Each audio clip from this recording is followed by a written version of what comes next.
on, guys? Welcome back to yet another video. As you guys can tell, the car is in the garage. She is now a supercharged monster. Real quick, before we continue any longer, I need you guys to drop a like on this video, subscribe if you're first time watching. Engagement on these last couple videos, they have been pretty discouraging, you know what I mean? So hit that like button for your boy, support your boy. Let's get on to this video. As you guys can tell, I put hood struts on the car. I detailed the engine bay,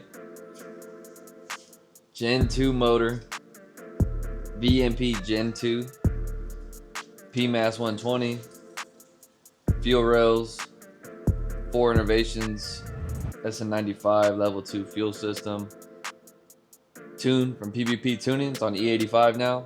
It's only on an 82 millimeter pulley. It's making around 8 pounds of boost.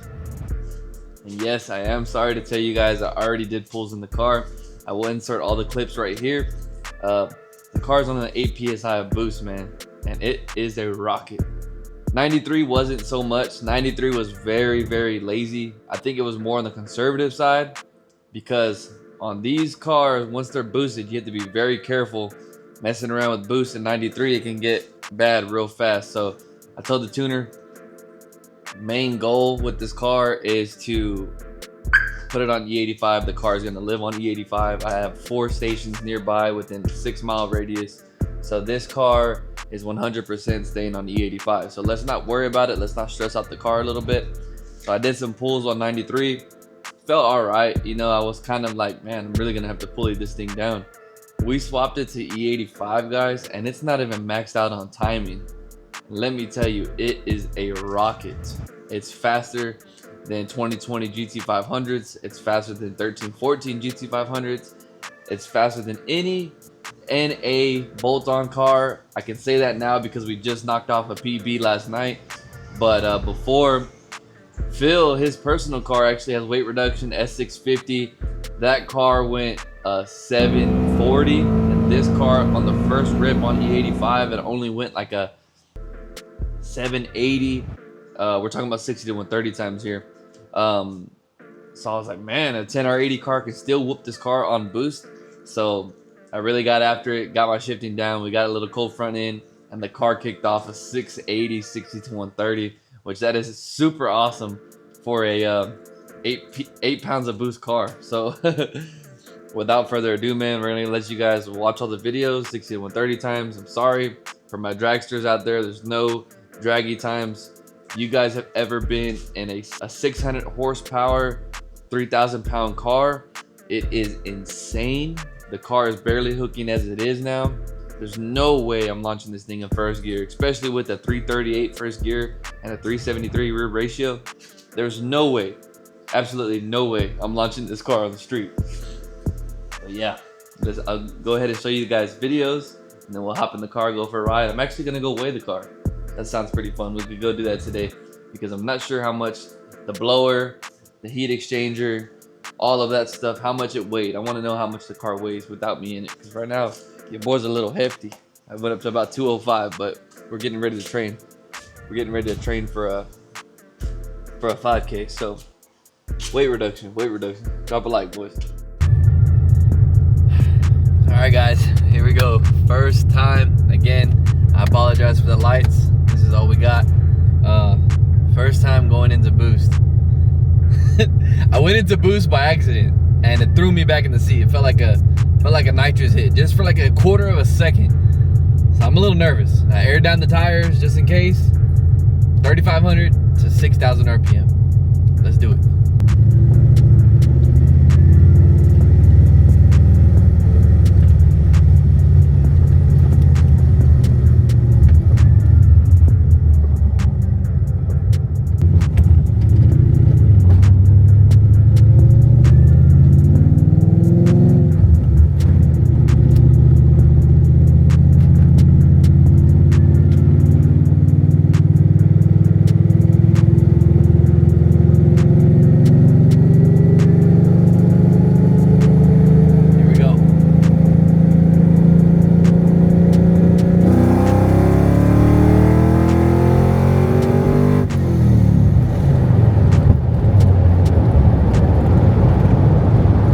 pretty good.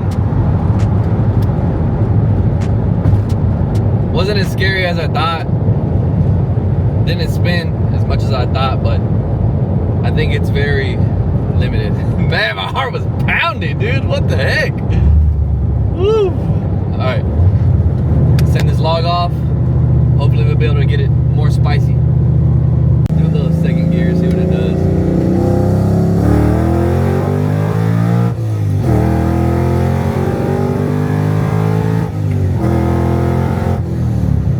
Holy shit. Woohoo! Let's go!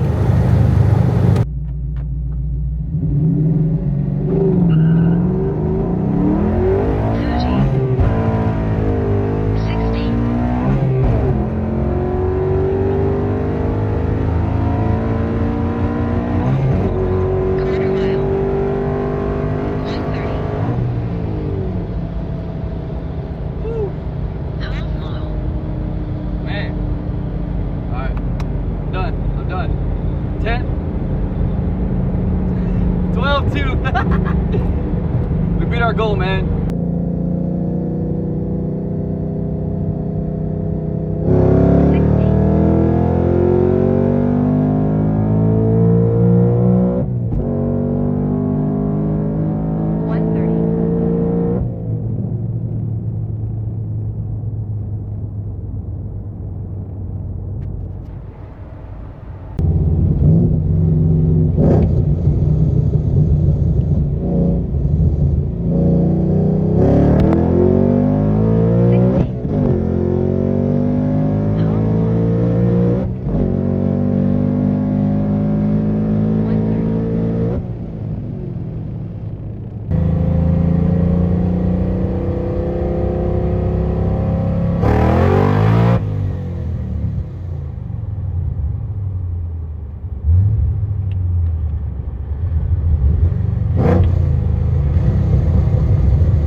You guys can hear it.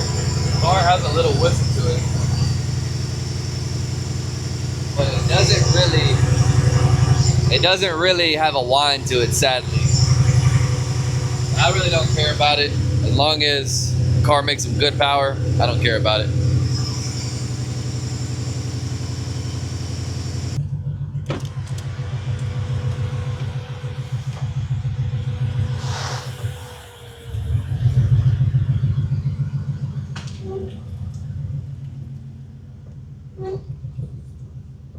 Before we start the video, guys, well, we already started the video, but before we take off on our drive, I really want to give these few men their flowers. Number one, PvP Tuning, my boy Philip Belford. I want to give him his flowers because he was super diligent with the car, really in depth with me, helping me and the car get to this spot. I really want to shout out Phil, man. Thank you, bro, so much. You don't understand. This is my dream build right here, and we got it done. I also want to send a big shout out to these two guys, which is going to be Block Monster Wyatt and JD 2 Valve. JD, man, I want to give you guys a huge shout out, man. Without y'all, without you guys doing the swap first and you guys, kind of vetting the process, this whole deal would have took me so long to do by myself.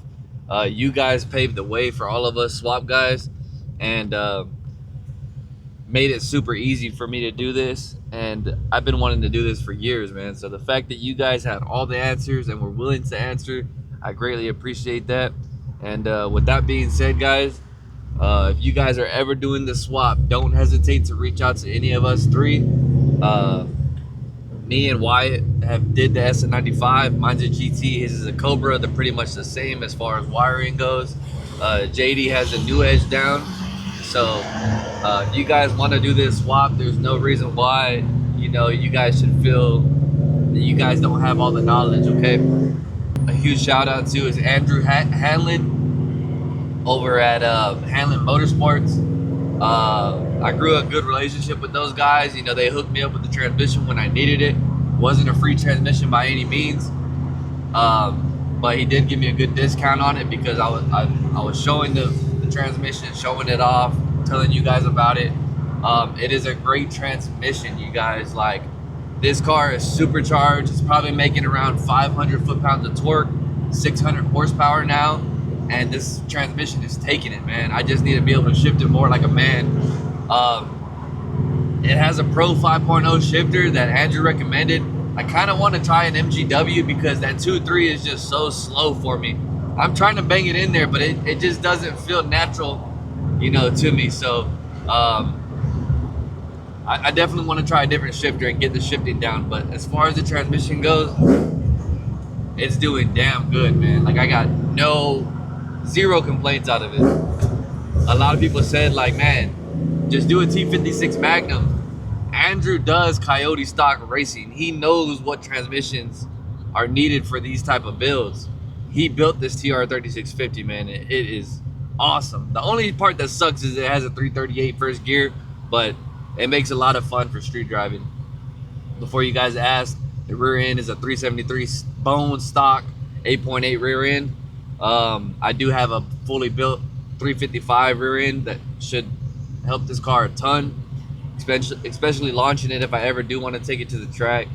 And another thing I kind of wanted to talk about, I don't really care for the track stuff anymore, man, because the closest track to me is about 2.5 hours.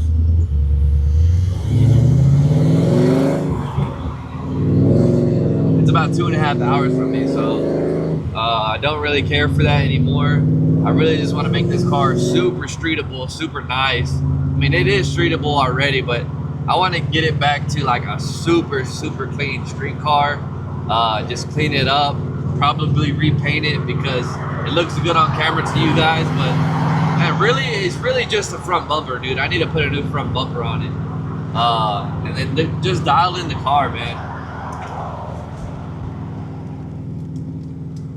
Just dial in the car super nice. So it is a super brisk 73 degrees outside, so I'll let the temps warm up before we smack on it a little bit. I'm running the 26-inch Mickey Thompson ET Street SS in the rear. It's hooking pretty good, man. It was hooking when it was 70 degrees like nothing. Dead hook from a second gear stab. When it got down to about 45, no, it wasn't 45. It was around 50 degrees. Whenever it got down to there, it took a little bit of time to heat up the tires, as you guys saw. But yeah, same deal, man. We're about a half a tank of E85 right now. Once we get over there, we're gonna top it off, run it through the scale, see what it weighs. What it weighed NA was 3240, I believe. That was before subframe connectors. That was before, what else did I do? Oh, before the drive shaft, before the 3-inch exhaust. So we kind of had played with weight everywhere. Now it has full 3-inch exhaust, which was lighter than, I wouldn't say full 3-inch exhaust because it doesn't have tailpipes, but from header back with heavy MagnaFlow mufflers, it's a 3-inch exhaust. It is lighter than the 2-inch stuff, the 2.5-inch stuff. So now it has an aluminum drive shaft. It has subframe connectors, which added weight. I just want to see how much it weighs, man. It has full interior. I mean, just without rear seats, but full Recaro front seats. So I'm just curious for my knowledge. But once we get onto this on-ramp, I'll show you guys. This thing is a riot. Like right now, just thinking about smacking it, my heart is pounding because this car scares me now. And it's a very controllable, but it is like, damn, I know what is about to come. You know what I mean? The NA Coyote out, first through fourth, nothing, right? I do not want to hit this car in first gear. It is insane. Like, it feels so powerful. Every single time I do a pull, it feels like it's gonna blow up. If that makes sense to any of y'all. This is my first fast car. I've never been in anything over 400 horsepower. So from 400 to 600, it's probably making 590, 600 on 8 PSI of boost. Usually on Coyotes, they make anywhere from 630 to 650 on 10 PSI. So, yeah. It's barely making 600 horsepower, dude, and it feels crazy. I'll lower down the window just a little bit so you guys can get the raw effect. I'm scared. Gotta be very careful too, man. Now that the car is boosted, it gets into those illegal speed limits quick.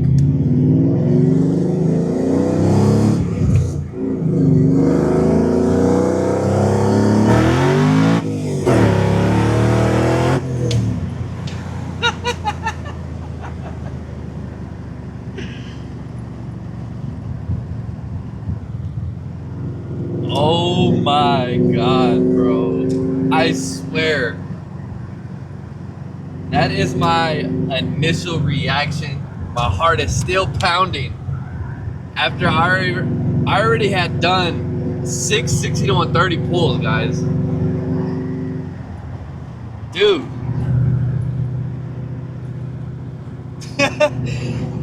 Dude. This car is so much fun now, dude. I do not understand the NA game at all anymore. This thing is crazy the way the power comes on. I was afraid, man, like, damn, I already did all these 60 to 130 hits. I haven't made a YouTube video. It's not gonna seem legit or seem real. This is my real reaction, man. Like, and I apologize for not doing anything during the daytime. I finally got a day off. Daylight saving time is kicking our ass, dude. Like, the sun, it's completely dark at 6 o'clock and I get off at 6 o'clock. So it sucks, man. That just, it's part of life, bro. But yeah, the car, dude, it is rowdy. Like, it feels good to know, like, any 80% of the cars that pull up on me, I'm blowing them away. It feels good to say that. Like, no NA 10 speed is messing with this car. No, of course, like, it should be a prerequisite, right? Like, it's a boosted car. Yes, but like, as far as normal traffic, and then no stock, like no 40, 50-year-old sugar daddy with a C8 Corvette or GT500, because they don't mod their cars, let's be honest. They're not pulling up on me and gapping this car.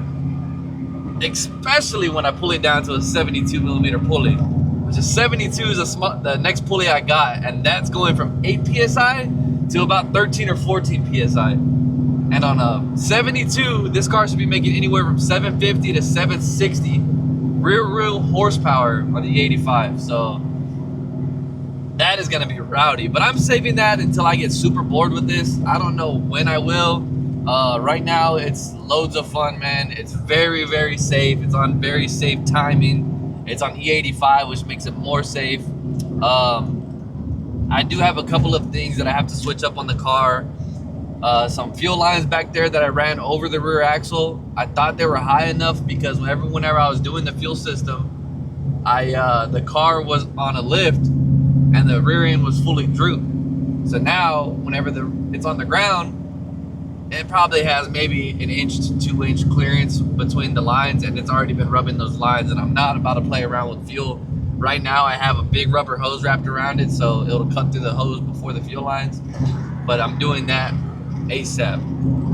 So, and I really don't want to fill up the tank because I was gonna wait to empty the tank, and then once the car was pretty empty, then drop the tank. So we'll do a half tank of fuel. The car is about a half tank of fuel. So yeah, I just need to redo those lines. Everything else, man, is pretty stout. I definitely want to put tailpipes back on the car. I miss the car having tailpipes. Just make the car super nice again, man. That's the goal. I might as well, no. I mean, I was about to say I might as well weigh the car with me in it. Should I? Nah, because my weight always changes, so I'll get out. I'm always in between like 190 and 205. I hope the scale's online. Check it out. Damn, man, this car is heavy now. So didn't pick up as much weight as I thought. I guess that's due to the help of the tubular front bumper support and stuff like that. But the car picked up 60 pounds with the blower, which is very much worth it with how much power we got. But now the car weighs 3,300 pounds. Which that is crazy to say, because at one point the lightest this car has ever been was like 3,100 flat. So, but like I said, full weight street car, full front seats. These are manual seats, so it does help a little bit, but full weight, big Cobra brakes on it, 13-inch rotors. I'm not doing any race brakes. Do I think we could get it under 3,000 pounds pretty easily? Yeah. The car has AC, freaking power steering, full power rack, 2 Kirkies, race brakes. I'm just not into all that anymore, dude. Not to mention the big heavy mufflers. Those things are like 8 pounds each. Just not into that anymore, man. I just pulley down and get after it. I mean, I would like for this car to be 3,100 pounds, right? But is it worth it? No, not at all, man. I'm not into the tin can thing. I like having a nice, comfortable car, which how comfortable can you get for an SN95, right? But still, I have AC going right now. It feels awesome. My dream build right here, man. So your guys' next question might be, what now? What's next? What do we go from here? And to be honest with you, I really don't know. Like, the car is done. The next thing we can do is pull it down and just keep chasing numbers, I guess. I'm not turning it into a drag car. I'll take it to a drag event, like not an event, not an event, a rental, to see what it does mile per hour wise. But it's kind of pointless. Block Monster has vetted that already. We kind of have the same build. Our cars are the same weight. This is a T56 Magnum. If you guys want to check out his times, I highly recommend going to following him on Instagram. He's been best of like a 1030 at like 139 miles per hour. So there's really no need to rag the car out. You know, he's already done that. 139, 140 miles an hour. It's very much so a 9-second car. But both of our cars are stick shift. It's way more funner that way. I don't care what anyone says. It could be a 9-second car all day long with a turbo 400 or a 6R80. But for a street car, man, it is so much fun right now, banging gears. I'm just gonna enjoy the car, man. Just take it out, enjoy it. Probably start doing some cars and coffee, or taking it to like little meets and stuff like that. Just enjoy the car, man. Like, honestly, I feel guilty beating on the car all the time. And this one dude commented on my video, was like, dude, if I spent as much money as you did on the car, I would not be ragging out the car. That's what I built this car for, man. I built it to scare me. I built it to have fun. That's what I'm gonna do with it, man.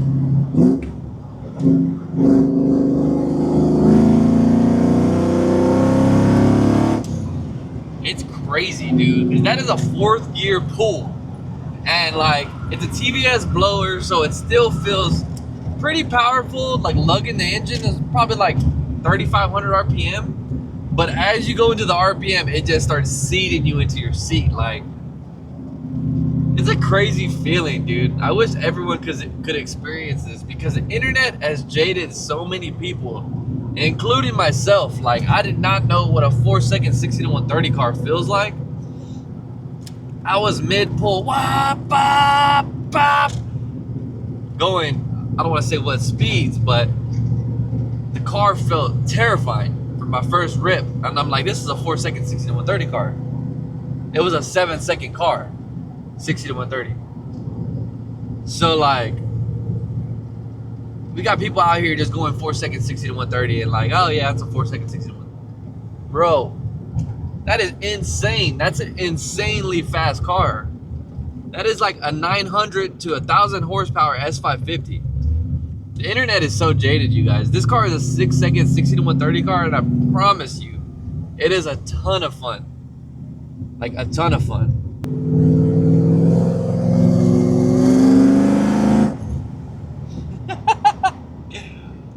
Fourth gear, bro. And then the car feels louder now, dude, with MagnaFlow mufflers. I don't know how people do it with like bullet style mufflers. I don't know how people do it. But yeah, guys, I hope you guys enjoyed today's video. I hope you guys enjoyed all the 60 to 130 times. Let me know what y'all think, man. Let me know what y'all think about a 648, 650, 60 to 130. Y'all think it has more in it? I know your boy needs to work on his shifting, so I could order an MGW, take it out, see if we can improve on that. Just beat the car up a little bit, have some fun with it, record it. Let me know, what do you guys want to see next? Like I said, the drag racing stuff is off of the table. Not just for this car, you know. I do want to. I'm a gearhead, man. I do want to build more cars. Something sounds fun about getting like a ragged out Fox body, the one that's already ragged out, and then just pulling all the interior out of it, manual brakes, no AC, stuffing a Coyote in there, and like just seeing how fast we can go with it, and really doing that. You know what I mean? That sounds fun, but like, and that'll be way more cheaper than this car. Like, it's expensive to do a street car. A Coyote race car be stupid easy. So yeah, I mean, that's not off the table either. You know, there's a possibility that we can do in the future. So don't, all my drag fans out there, don't worry about that. I still do love drag racing. I just don't want to do that with this car. Dude, I wish that we had a track here locally, because that would change my mind, honestly. Like stick racing, drag racing, stick shift drag racing. It's super fun. Like, it's hard, but it's super fun. Like, if there was one here local to me, dude, I'd be there every weekend, and this car would be running on the drag strip. But the closest one to me is 2.5 hours, man. You gotta buy a trailer, load it on the trailer, take it all the way over there, unload it, make maybe 2 passes, and then you're waiting in line the rest of the time. That sucks, bro. It sucks, man, what the world has come to. This person literally completely just cut me off. But yeah, man. Oh, I forgot to tell you, I ordered some lowering springs for the car, because right now it's on Team Z drag springs, and the rear end sits a little high. So like I said, I do want to make the car more clean again, so I ordered some lowering springs. So I'll record that and post it for y'all, just for anyone trying to get a better static look on their car. So I'll post that, and then I'll have the Team Z drag springs up for sale for any of you drag racers out there. So I hope you guys enjoyed this video, man. I hope you guys dropped a thumbs up for your boy. Support the channel, man. Go watch the other previous videos. I have a whole playlist on the Coyote swap. If you guys want to just go back and binge that, like a ton of information on there, man. And like, honestly, the Coyote swap playlist did flop a little bit. I thought it would do a lot better than it did, but it is what it is, man. That's the life of YouTube. But I greatly appreciate you guys. We'll see you guys next time. God bless you guys. Peace out, man.